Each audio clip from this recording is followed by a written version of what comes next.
Welcome back, everybody, to another episode of the Workplace Wonder Lessons from the Experts. Well, it's that time I get to do my favorite thing of meeting new people who work in the field of organizational development, leadership, retention, any of it, customer attraction. It doesn't really matter. Anything to do with the workplace or improving our day-to-day lives, relating to work or even personal lives. I get to have conversations with people and do a podcast, and that's part of my job. And I love it. It's my favorite thing I get to do. So for this week's episode, I'm very excited to be discussing the topic of attracting customers that share the same values as the organization.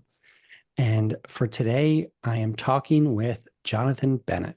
Jonathan, welcome. Hey Blake, how's it going? Good, good. Thank you again for joining me. I'm excited to have this conversation. As always, and as I always say, I'm sure our listeners or listener maybe is tired of me saying this, but I always ask our guests to introduce themselves. And it's really a way of being more inclusive. I think that we have our base selves, our frame of ourselves, our professional selves that we represent to the world, that sometimes when we submit a bio to these types of things to be a guest on a podcast and the person reads our bio and we go like, yeah, some of that represents me today, but some of it doesn't. So I always ask our guests to introduce themselves in whatever fashion they like. So Jonathan, if you'd like to just give us a brief bio and background, I'd love to learn a little bit more about you. Yeah, for sure. I am a trusted advisor and executive coach and an independent board director. I suppose when I think about the work I do, I think about it like this. Like, you know how there's only so much a leader can share with their staff, and, without freaking everybody out. Right. And there's only so much they can tell their board of directors or their investors, because obviously those folks want a return and they need to think that you're amazing. There's only so much a leader can do when they go home in the evening and tell their spouse or their partner or their roommate, lest it be just a series of boring work stories. And so after a while, all of those things mean that the person is just left with their thoughts, and it gets kind of isolating, if not lonely. And that's when they end up looking for somebody like me. And I've been there before, and I can walk with them on the journey and ask hard questions and give some advice and just be there. And I think it's a really intimate space and a really kind of beautiful place I'm at in my own life and career, and that I get to be with folks as they work it out for themselves. So that's how I think about my work. What a beautiful way to think about it. It's like almost a trusted confidant, somebody that people can turn to with the hard, icky stuff that they can't tell to anybody else, someone to help be a thought partner and process what they're going through in the moment, challenge them when they need to be challenged, challenge some of their emotions, I'm sure, that are coming up in response to scenarios. That's a beautiful way to put it. And that's important work. I always suggest everybody should have a coach, a mentor, somebody to be there to check them on their thoughts. We all need that. That's just the reality. We don't have to take the brunt on our shoulders and do it all ourselves. Yeah, and it feels, I think, like we need to be the hero of the story, as leaders, especially if we're founding something or at the top, and a CEO or an executive director of a nonprofit, let's say, all these folks, they carry a lot. And it's both exhausting and emotionally draining. And I have just experienced the isolation myself. And I like the fact that I get to be with these folks and serve them. I love that you put it that way. What's the saying? It's heavy as the head that wears the crown. Being the leader it's a tough job. There's a lot of responsibility, and people look to you for not just the answers, and not just the organizational input and the structure and procedures, but they're looking to you to know that everything's okay. As a child would look to a parent and say, "Am I safe now?" We still carry that survival mechanism with us as we go through our lives and careers. Yeah, I hope we can come back to the safety piece, because it's something that shows up a lot. I think a lot of us are thinking about psychological safety in the workplace right now, and what does that mean? I think about it a lot around how leaders create an environment of safety and what leadership looks like. And so I just think I'm glad you said that word. Yeah, I would love to get back to that. We can jump in at any point. So how did you mentioned you felt a little bit of that and some of that isolation. Did you have a career in corporate or something before this that led you to realize that leaders needed this type of support? And how did you land where you are now? Yeah, so I've spent a lot of my career, or I'd spent the first, let's say, half of my career right next door to a CEO. I was like an executive assistant when I first started to a leading publisher in Canada. And so I was in all the meetings and just like really approximate to all of the hardest, most strategic conversations. Admittedly, I was taking minutes and doing photocopying, but I felt like I was soaking it up. And as I started to move into management and move up and move around, I was in mostly communications work, marketing work. And so I would directly work with the leader of the organization and the board of directors, preparing messaging, preparing briefings, scripting people, helping people think. And so in a way, I've been doing this kind of work since the very beginning. Um, as I moved into that role myself, so I eventually I ended up on the senior team of a huge hospital here in Canada. And I was there for 7 years, and we built a new hospital, and I made it through 3 CEOs, and it was an exhausting C-suite experience. But I learned a ton, and I sort of think of it like three free MBAs. You know, it was just such a I just was a sponge for it, and I look back on it as exhausting as it was. I look back on it as a pivotal moment in my career. I learned a language and I learned a way to think about a big organization and how to be a leader. And I got to watch up close a whole bunch of leaders kind of cycle through at really pivotal moments in this organization's journey. So after I kind of fell over sideways at the end of that, I was kind of called to start doing more strategic work. And so I started a management consulting firm. And for the next 10 years, I grew that. We became a B Corp, served hundreds of clients across Canada, and the organization scaled. And so I was finally the one that was the CEO, and I was on the nut, and it all fell to me. And so I learned what it feels like to actually be in the chair. I sold the company 3 years ago, and as I mentioned, these days I do trusted advisory work and executive coaching kind of work. Wow. Okay. So, I mean, I love the progression there. The It just relates so much to your experience in healthcare.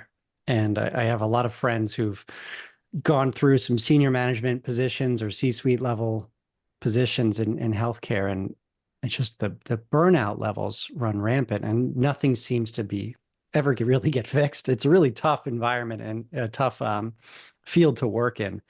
And I had worked in healthcare prior to this, behavioral healthcare, prior to going off on what I'm doing now. But it's just it is a very difficult field to sustain a career in. And some people do, of course. It's not saying it's impossible, but it's a very difficult field to be in for a long time. And there's a lot of turnover due to that burnout and um, Oh, almost like totally. the boundaryless approach to work, as what I would call it.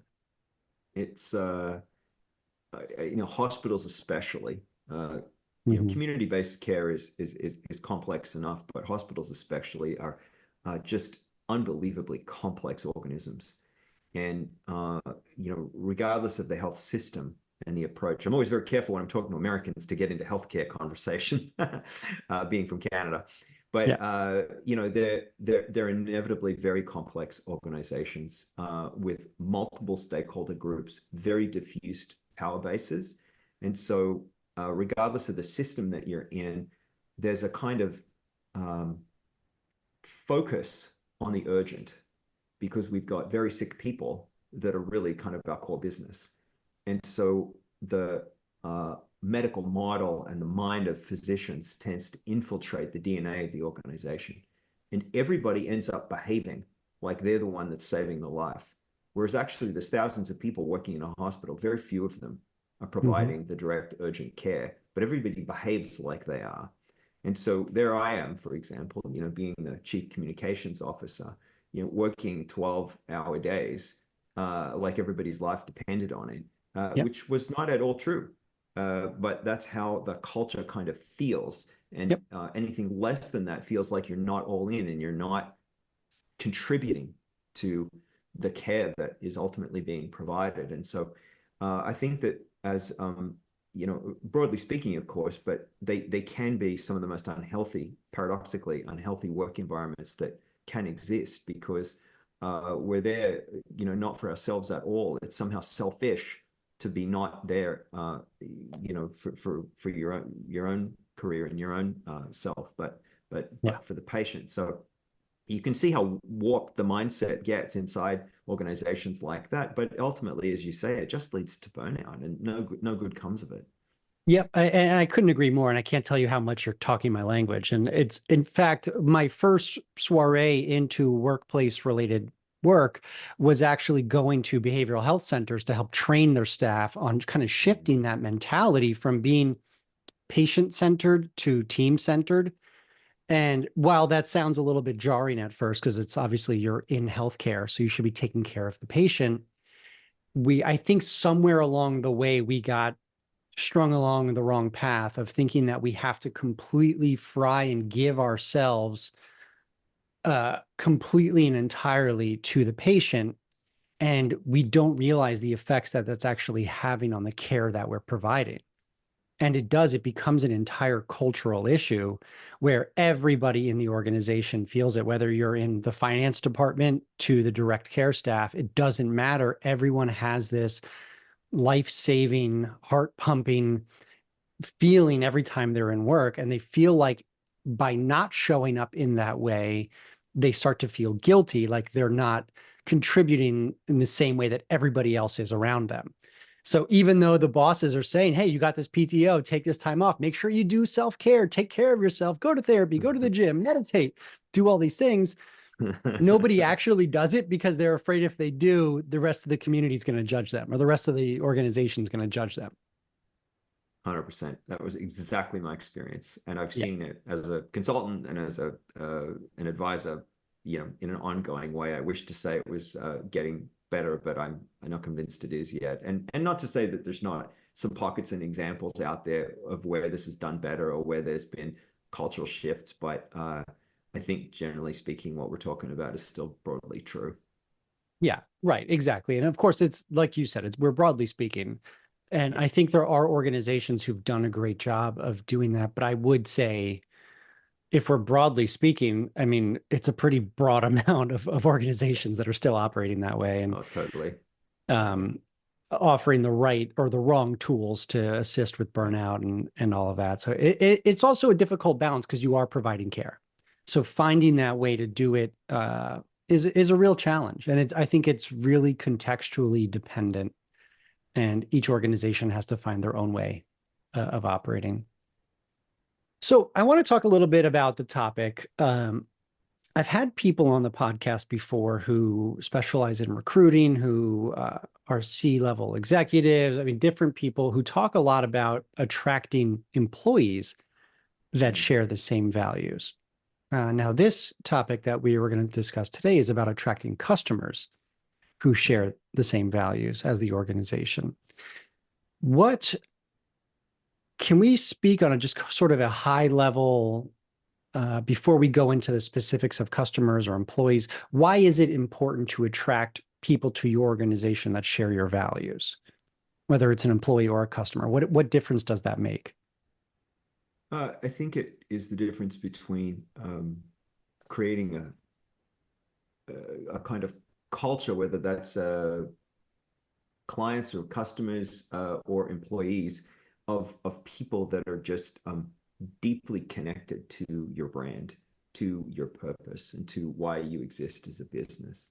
And we've seen lots of movement on this over the past, let's say, 10 years, especially. And so much so we're seeing quite a lot of pushback against it too. And I think it's a very interesting time to be talking about this because of that pushback. And I think it's sort of an unsettled question. It felt maybe in the the 2010s kind of a bit like a no-brainer, like this was just coming, and that businesses being having a triple bottom line and existing as a force for good could really be the way forward, and many businesses decided to move in that direction. Um, of course, these things don't exist in a vacuum, and there's been a pendulum and a swing back where increasingly, like the reassertion of shareholder rights as opposed to stakeholder rights has happened. And so I think it's a very live and open question, and there's some great thinking that's being done by some really interesting leaders on it at the moment. So I just think it's super timely. Yeah, yeah. I mean, it's an important piece, and I think do you think it has to do with the newer generations coming into the workforce that are their values are changing? It's like we're sort of seeing a value shift with the generations. Do you think that they're Yeah, the ones driving that change or going back to where we were? yeah. I mean, for sure. I don't think it can really be much else. We're seeing a whole new sort of generation and a half now coming into the workforce who want different things from work, and partly the promise has been so diluted of if you come and work for me, you'll have a job for life, we'll take care of you, there'll be a pension, you'll be able to afford a house, your school debt will be affordable. There's sort of some sort of pathway to middle class life in Western democracies. That has increasingly been being unattainable for more and more people.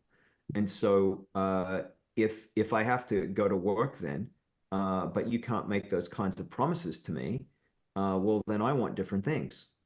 Mhm. If you're not going to pay me enough, and I am not sure if I am going to be able to work here for a long period of time and can't sink my teeth into this career, then all bets are off. And so I think a generation has come forward and said, well, maybe I want to work for somewhere that cares about the same things that I care about. Right. And maybe I'd like to see your values in action, not just a bunch of words and greenwashing and social, justice kind of washing. Mhm. I actually care about these things, and I want to work for places that care about them too, and that follow through and follow up on the kinds of things that I care about. And so businesses moved and have moved in that direction. And the employee piece is huge because attracting and retaining people is really important. But increasingly, we also want to shop and purchase services from companies that are aligned with our values.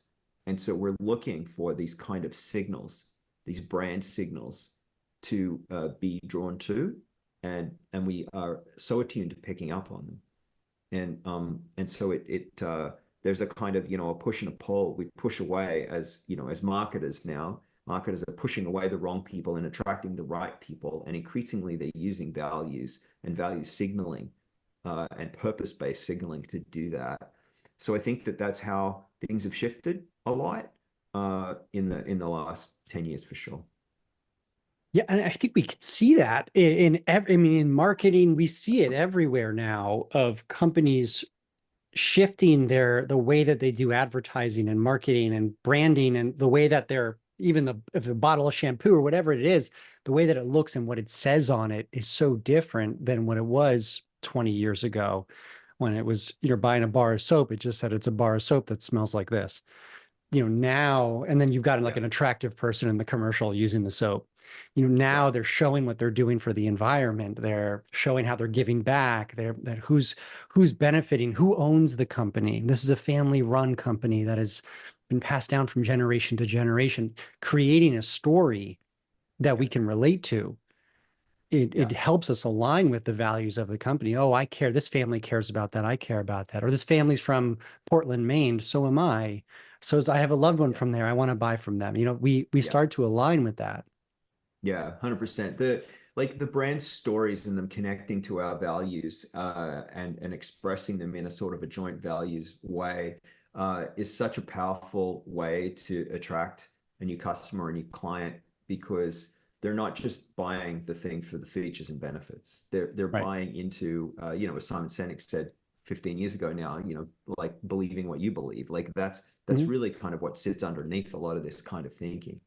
And it gets expressed in explicit ways. So the company, for example, that I founded became a B Corp, and B Corps are an environmental and social accreditation for a company to go through to be able to say to the world, yes, we are who we say we are. We pay a living wage. We've passed all of these standards. We've been accredited, and now we can put the logo on everything we do.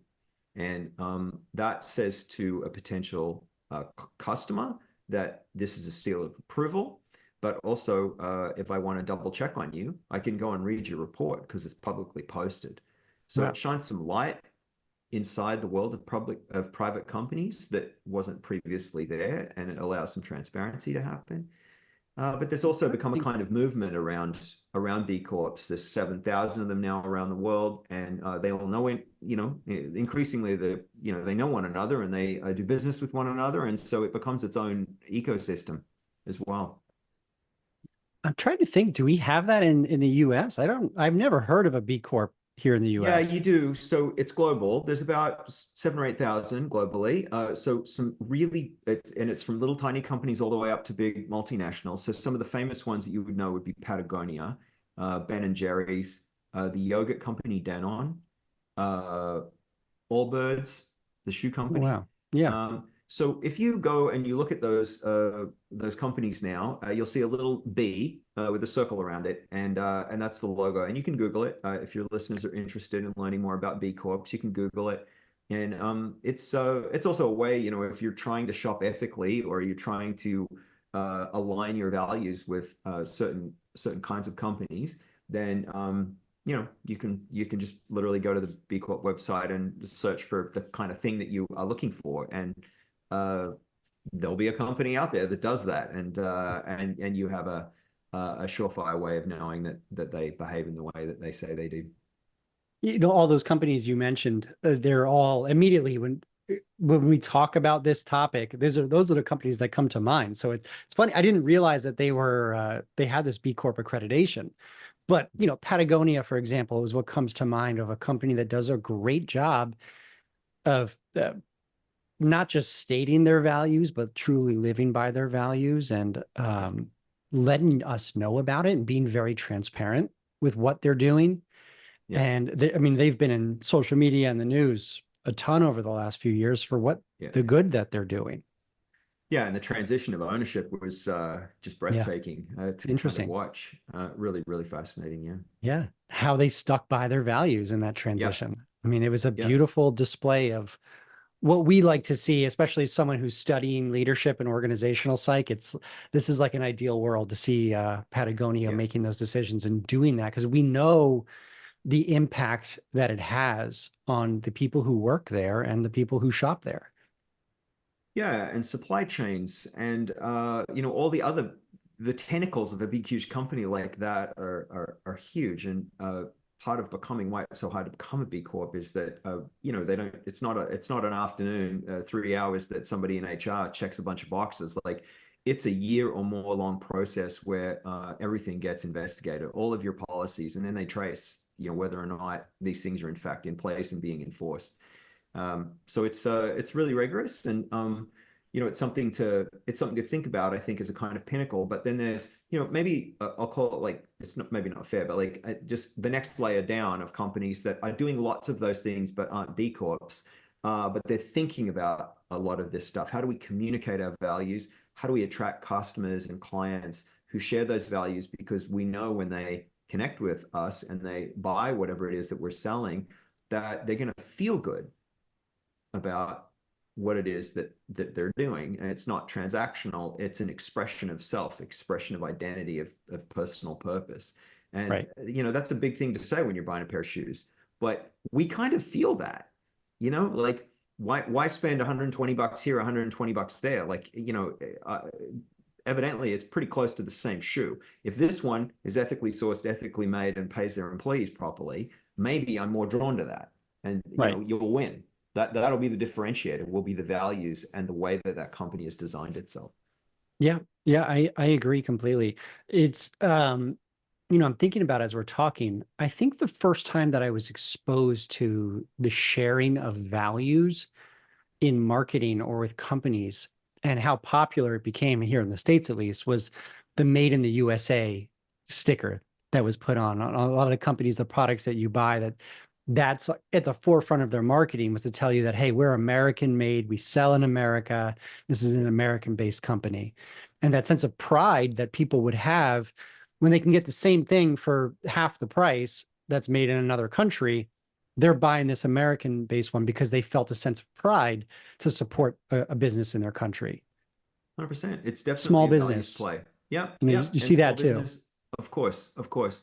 Yeah, there's a long history, if you think about it, that expresses itself in lots of different ways. As we think about hyperlocal, we want to all move that way in many respects because we want to keep our money circulating in the local economy, and it helps our neighbors and our communities and our friends and all that kind of stuff. In this very globalized world, and so that kind of mindset does. You're right. It has a very long tail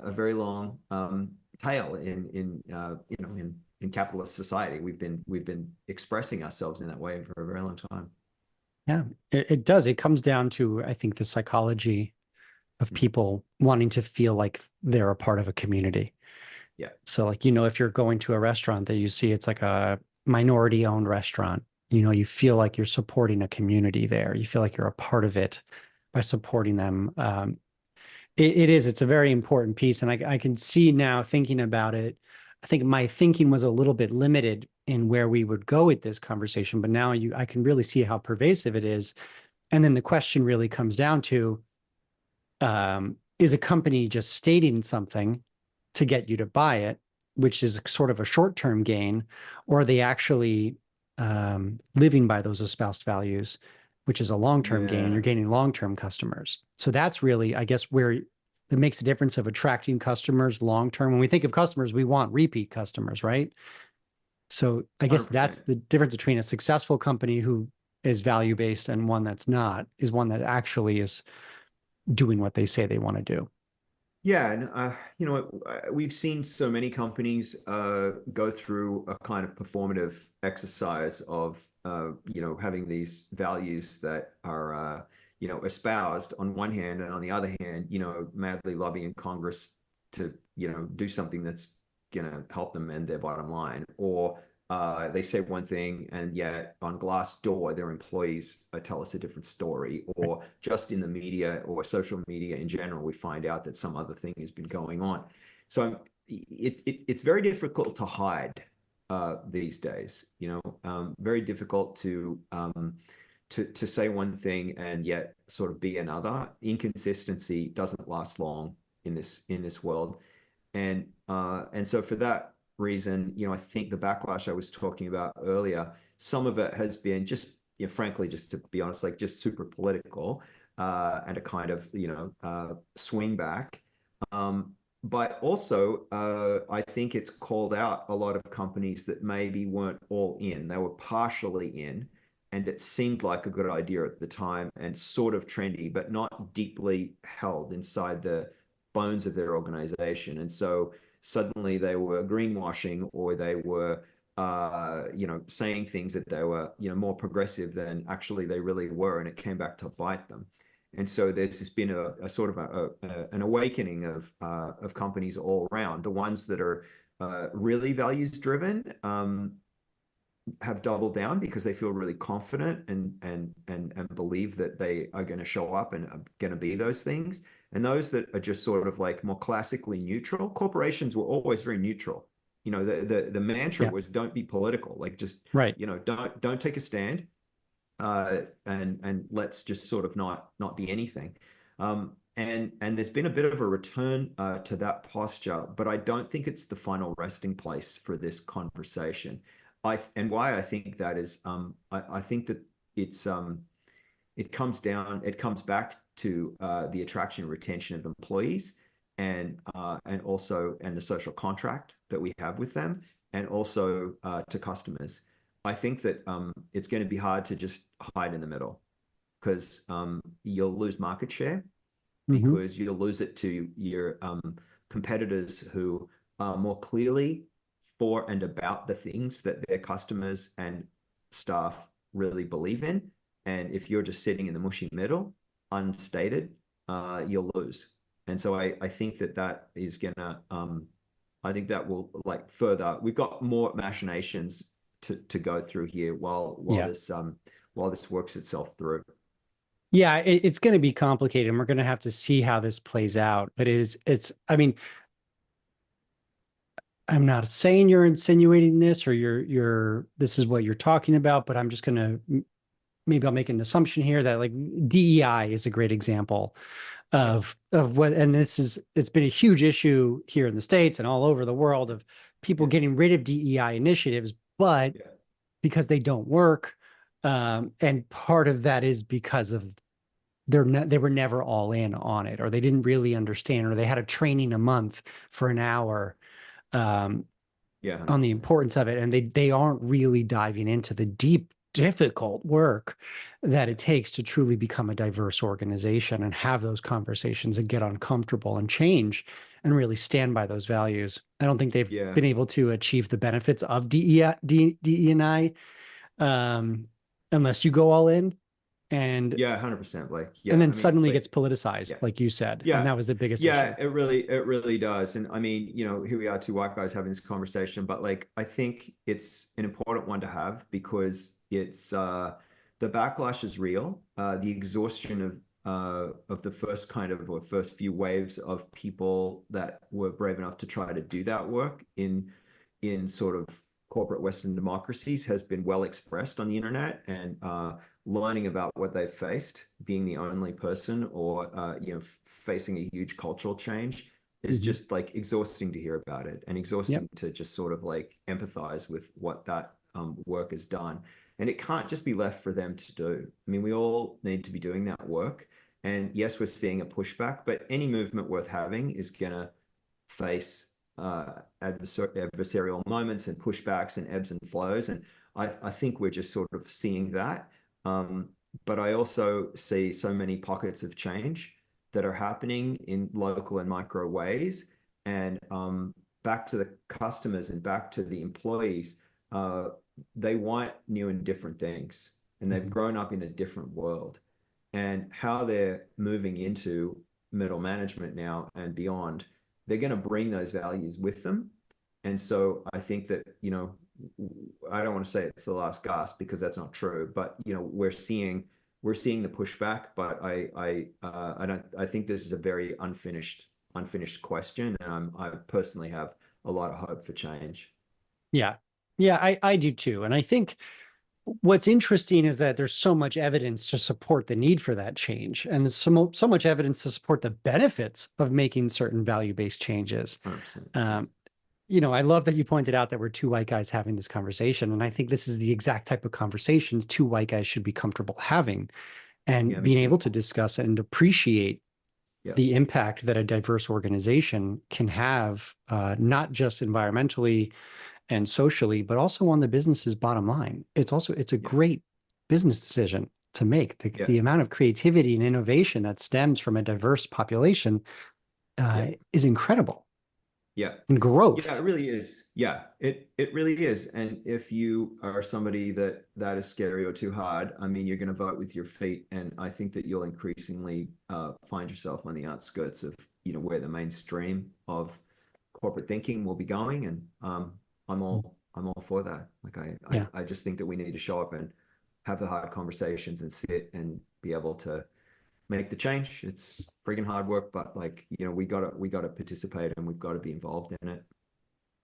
I can tell you as somebody right now, so right now I'm earning my doctorate in leadership psychology. I'm sure the listeners are tired of hearing that, but leadership and organizational psych. And I'm only bringing it up because the program I'm in uh, really is an extraordinarily value-based school, Mm, university. mm, And they practice what they preach. And there's an interesting dynamic in my specific cohort, not in the entire program, but in my cohort, I am actually the only white straight male who's in the cohort. And the conversations are often discussing unconscious bias, racial bias, white privilege, and having these types of conversations that make me uneasy. Mm. As somebody who hasn't had to have these conversations with maybe I'm a person of color Yeah. or someone of a different sexuality or gender, having these conversations, basically as somebody who kind of ticks all the boxes of like Oh yeah. of Privilege. white privilege. Yeah, exactly. I Yeah. mean, I'm some, Yeah. and I recognize that Yeah. it has Yeah. been one of the more difficult processes for me. And I say difficult, not with good or bad connotation. I will say that it's uncomfortable, but the growth and appreciation and love that I've experienced in that process of change and changing Mm. my understanding of myself and the way that I operate, not as somebody who has ever been racist in any way, but it doesn't matter because I am white and Yeah. privileged. Yeah. Just my behavior, starting to take a look at that and the thought processes and the biases and the unconscious stuff that comes up Yeah. has been an incredible growth process that I feel it's been about a year of being in this program and I feel completely changed. And I can Mm. tell you that there's 3 more years to go. So I can Yeah. only Yeah. imagine the change that's coming. Good for But you. Yeah. having that conversation, the benefits that it's caused now as a cohort, as we go through this process together as a Mm. very diverse cohort, the product of our work that is coming out is Mhm. extraordinary. And I wish I could share every week what goes on the discussion boards and the emails that go Right. back and forth and the Zooms that we have. I wish I could share it with everybody because it is so incredible. And it's an example of what a diverse group of people coming together, finding that common bond, sharing the same values, what we can do together as a diverse group. Yeah, that's awesome. That's awesome, mate.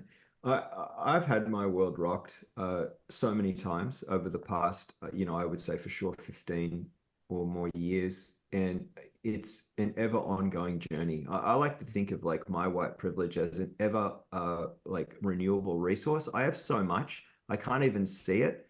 And so I sort of think about it like, how do I give it away? How do I like how do I give it to as many people that I can? Because um, it turns out all of the things that I thought I worked for, like it's the old joke about like guys born on third base but he thinks he hits a triple, like it's that old joke. Like Mhm. it is just so abundant, and I think probably not a day goes by where I am not confronted with just this sort of excess of privilege that I've been granted through no fault of no particular success of mine. And I'm acutely aware of it. I carry it around a lot more in the forefront of everything that I do. I'm very conscious of it. And uh I look for new and uncomfortable ways to surround myself with people that are not like me. And I try to learn from them and try to be patient and stay curious with them and learn how the ways that I think I know how to do things might not be right. And I'm happy to give you a couple of quick examples. So I Please. live in a place called Peterborough, Ontario. And so this is Williams Treaty territory and traditional territory of the Anishinaabe.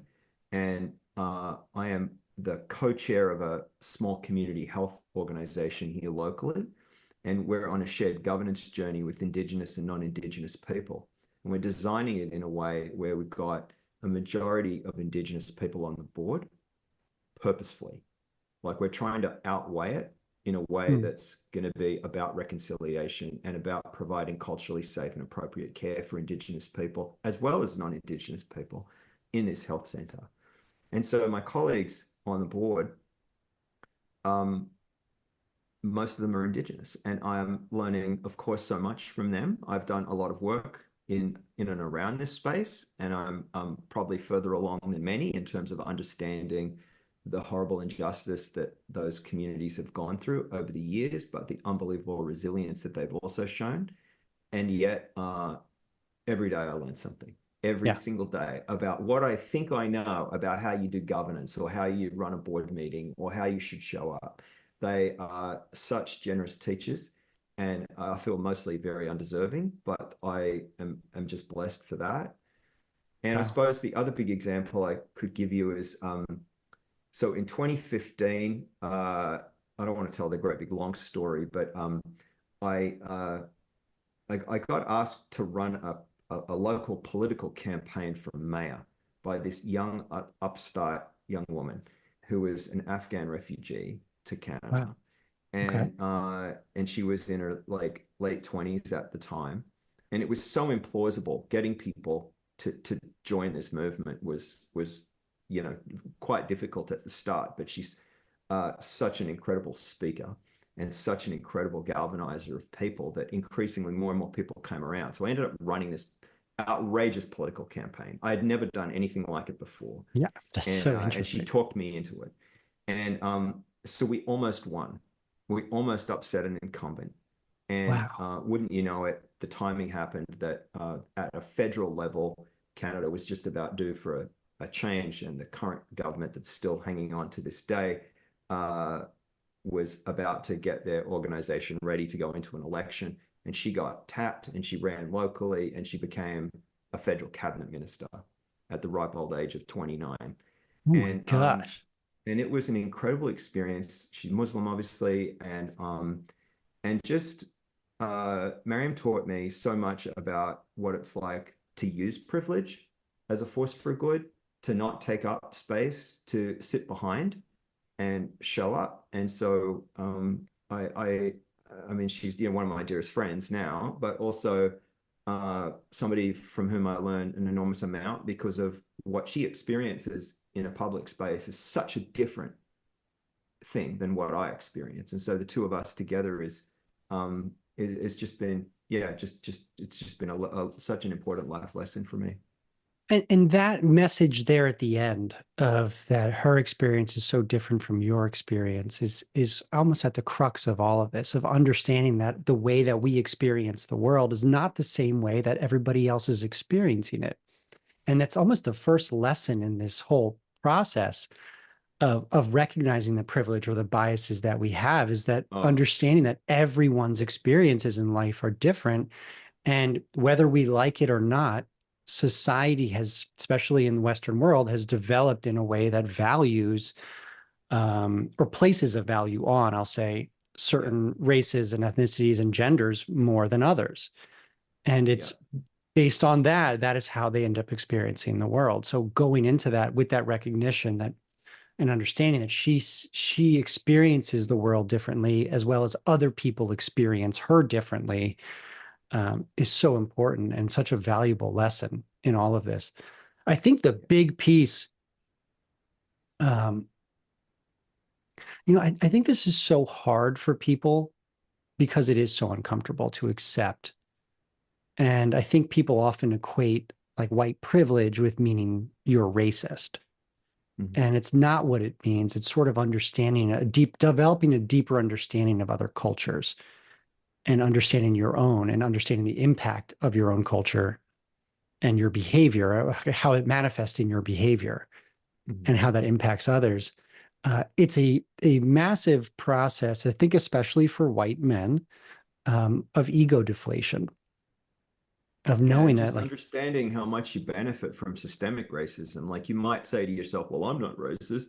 But every time I walk in a room and I take up space and people listen to what I say before I've proven my credentials, mhm, I've just, that's just me benefiting from a racist system, from a patriarchal system.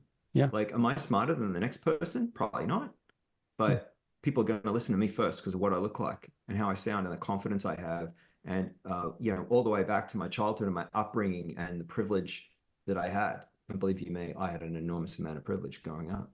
So all of that now manifests itself. And if I hadn't done the work, I'd think I was just pretty great. But I'm right, not. I'm not. right. I benefit from this enormous societal structures of privilege that allow me to walk into that room and take that. So now when I walk into that room, I think who's not in the room? Miriam taught me that. one of the things she always says is when you walk into a room, think about who has been excluded from this room. Hmm. And like it's such a powerful thing to think about. I think about it very, very often. And I think about do I really need to speak right now? Or could I let somebody else speak? That remains a very difficult piece of work for me to do that I do every day.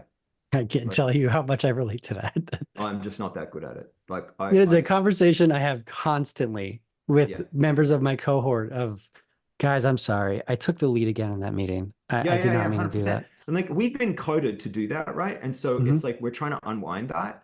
And it is really, really hard because you get a big dopamine hit, right? Yeah. From being And in the that. room expects it as well. Yeah, they do. They Yeah, they do. because Because it's so they've been deeply coded for that ingrained. as well. It really Exactly. is. So it's not Yep. unnatural for them, but it's also it's not But fighting against some of the privilege that we're yeah, trying to help yeah, equalize. we're not doing any of the work when we do that. And just like just waiting or being patient.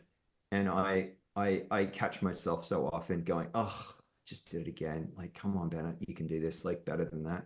And yet at least we're aware. Like at least we're aware and at least we're doing the work. And if we can make incremental improvement, it doesn't need to be some like I don't know. Like I don't feel I don't know. There's a lot of on one hand shame and on the other hand, ridiculous pushback. I think there's a huge middle lane, which is just incrementally get better at this, Yeah. learn about why we are where we're at, and just get better. Right. And that's to me that's about like giving people some space. You don't have to take up the chair every time. You don't have to take up all of the oxygen in the room. Like lower your physicality and let other people go first. And just, like all these little things can contribute to us being better participants in the collective. Hmm. Yep. I agree. And I think it's, I just my mind is running all over the place. And it's such deep work to do Yeah, and it to work is. on ourselves. And I had no you know, idea we were going to talk about this today. That's so me funny. either. Me either. Okay. I love it though. This is what I said to you before we started is I love sometimes the conversational nature brings us to places I don't expect. Um, but I think it also really speaks to the topic as well. This is the Yeah. practice what you preach piece. And this is the difficult work that it takes to practice what you preach is doing some really deep introspection. And I know for me, it's not about just stopping myself from speaking in a meeting or letting someone go first or introducing a woman first before I introduce myself or whatever it may be. Mhm. Um, it's understanding why am I motivated to be the first to go? Why am I motivated outside of just the society piece? Yeah. It's what has those expectations done to my psyche and my fragile male ego that makes Yeah. me feel like I have to dominate and suck up all the air in the room. And Yeah. how can I manage that bit of ego Yeah. and still feel good enough leaving the meeting like I'm important. So it's a Oh shift yeah. in the values of what I care about. It's no longer about me anymore. It's got to be about the collective. If that's my value, then I'm going to leave the meeting Yeah. feeling great. But Yeah. Yeah. undoing those years and years of years and years of thinking is really difficult. It is really hard. I'll tell you a little anecdote. It was a few years ago, and I I was doing some coaching work, and I had a series. I coach a lot of women, and I had said to my wife, I'm really embarrassed to admit something because this is going to sound terrible. And now I'm saying it publicly. I've never said this before, but I said I don't think I actually really understand imposter syndrome. Like I don't actually think I get it. Hmm. Like I intellectually get it Right. about having anxiety and about feeling not you're not worthy and all the things, but like I don't actually think I've experienced that ever in my life. And like I don't know really what it means. And she looked at me, my wife's a psychotherapist, and she she Oh looked at God. me and she said, Jonathan, do you remember when you were maybe like 16 and you snuck into a bar? I'm like, yeah. She goes, remember that feeling like you had a drink, but you were looking around and you were pretty sure somebody was going to come and turf you out of there because like it was so obvious that you didn't belong. That's what it feels like. And I was like, oh, okay, I got it. And she's like, yeah, but every day in every meeting, constantly Hmm. in your life, Yep. not one time when you were 16, you little shit. Right. Yeah. And so I found that very helpful. And it was just a little, like, just a little anecdote, but like, these are the like little micro moments of understanding that if you look for a metaphor or a way to like empathize or reduce that or increase your understanding of yourself, then the chance of you showing up a bit better next time increases. And that's the Mhm. micro work I think that we do every day if we're on this journey. Yep. And I can't say enough of how that micro work that we do, let's just assume that we're leaders, is we do this as leaders, that it's contagious. And you're setting a precedent, you're modeling a behavior, you're asking questions of yourself, and people see that and they start to change their behavior and they start to do the same thing. And there should be specific conversations about the intentions and what's going on and what we're working on. And it creates those authentic relationships at work and makes for some uncomfortable and conflict. Um, I don't know when it happened, and somewhere along the way, we felt like conflict and being uncomfortable is not supposed to happen in the workplace. It is, and Yeah. it's really great actually for the company. We need to lean into that and be willing to take the time and put in the effort to be uncomfortable and to have some difficult conversations and conflict, and Yep. with the intention of all growing together. I Nice. have a quick, and I'm going to let you off here in a second, but Sure. a quick story of just my first smack in the face. I mean, there obviously have been many situations, but the first smack in the face with this idea of, oh, wait, privilege does exist, um, was at my orientation. Like I understood it conceptually, right? Of Mm-hmm. course. And I understood that I'm probably falling in the box of white privilege. Like Yeah, yeah, yeah. white, tall, Yeah, all all the of the things. checked, I Yeah, yeah. literally checked every box. Yeah, I did too. Um, and we were as a cohort, this is an orientation about a year ago, as a cohort, we're sort of social contracting with each other of how are we going Mm. to have these conversations um, without it turning into a fight, because they've dealt with cohorts in the past that they didn't go through the contracting phase with at first, and it led Mm. to a complete division within the I cohort. see. I So see. they said, okay, we're going to address this up front. How are we going to contract together? How can we ensure that we can do this in the spirit of academia and growth as individuals and professionals? And being who I am, I immediately raised my hand as the first one to talk and immediately put it up. And I go, well, I think your question is really has an easy answer, is why don't we all just trust each other that we're here to learn and here to grow? And it's as simple as that. We don't have to worry that anybody's coming in with bad intentions. We just trust each other. And someone in the corner who is of a different race and gender raised their hand and go, yeah, that doesn't work for me. I don't trust that easily. And I just sat back and didn't know what that meant. And I went up to the professor afterwards who was running the group. I'm like, can you help? Can we unpack that for a second? And luckily, I also come from a mental health. I worked in mental health for the last 10 years. So like Right, I'm used to unpacking things. right, And right, right. I said, can you unpack this for me? And he goes, well, here's your first hard lesson in white privilege, is that society has put you in less scenarios where your trust was invalidated, or your trust was what's the word I'm looking for? Your trust was challenged, Betrayed. Yeah, betrayed. yeah, Betrays the word. That's the word I'm looking for. Your trust was yeah, betrayed. yeah. Other people in this room have had it monthly, weekly, daily at times, where society has betrayed their trust, and also certain types of people have betrayed their trust more than others. So it was such a powerful message of going, oh crap, this is what we were talking about. This is what this Mm-hmm. means. And that was my first time of going, okay, I think I'm going to shut up for a little while and just Gonna listen. work harder at shutting up. Yep. Yeah. And it's Yeah. I've admittedly failed at it many times, and I'm Oh my getting God. better, but I've admittedly failed at it many times of going, damn it, like that's I'm the only guy in the room right now, and I didn't shut up. What an ass. It is really hard. Being silent and holding silence is such a skill. And I'm not good enough at it yet. Like I do it in coaching quite a lot. I do it one-on-one quite a lot. I'm less good at it in a group. And that is something that's like really on my like burning, I must get better at this, is just being comfortable at especially I do a lot of facilitating. And so like when I'm facilitating, I just naturally fill in the space with the joke or the well-timed thing to break make everybody feel good. And I have this colleague Zovig, and we're doing some group work together. And after one of them, she said, you can just let nothing happen.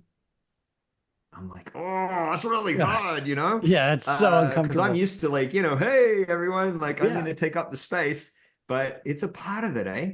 These things are tough. I mean, listen, we are on the same journey right now in terms of this Mm, stuff. I'm sure at different places, but even the facilitating piece, I do a lot of that. And I 100% right there with you. With mm. coaching, I can be quiet and just ask a question. They can answer, and I can sit and not say anything and just wait for the Yeah. more thoughts to come. No problem. Yeah, But I'm definitely good at that, but yeah. there's something performative, I think, Oh, about totally. facilitating a group where you feel like you're almost putting on a show, like they're paid to be there. You're Absolutely. putting on a Yeah, show, so you got you to really fill do. that space. Uh-huh. Uh-huh. It's Yes. it's a tough situation, but it's like you said, little micro improvements. We're That's all that working on matters. it, mate. Yep. Well, thank you for this wonderful conversation. Like you said, I didn't expect it to go here, but I think it was really enlightening, and I love to hear what you're doing, and to hear somebody who's really diving into this and doing this deep work is really refreshing and validating for someone like me. So Thanks, thank buddy. you very much.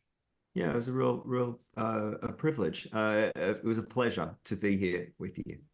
Yeah, thank you. So let's just plug real quick. So clearlythen.com is where people can go find your website. That's right. Yep. Clearlythen.com is my coaching and trusted advisory kind of website. If you're a leader out there and you would like to spend some time with me, just I'm a real human. Just feel free to DM on LinkedIn or send me an email and we'll book a time. And I usually spend an hour with people to find out if there's any kind of fit and if I can help and all that kind of stuff. And so yeah, reach out. I love it. So if anything that Jonathan said today resonated with you and you feel like reaching out, it sounds like an open invitation, and that you can always sit Yeah. down if you're looking for the coaching, looking for the advising, feel free to reach out to him. And of course, you know where to find me on LinkedIn, everybody. And I want to thank everyone for listening. If you are listening on the podcast platform, I've asked you before, do me a favor, go and hit that 5-star review button if you enjoyed the episode. If you didn't, I'm going to ask you just to keep moving. And if you're watching this on YouTube, I really love when people it's great if you subscribe to the channel. It's amazing. What I love more than anything is when you comment something from the episode where you feel like you've learned, where you feel like something stood out to you, something resonated with you, something struck a chord, something pissed you off. I love to see those comments in on the YouTube page. So please, I will respond to every single one. So thank you everybody for listening, and Jonathan, thank you so much for joining me.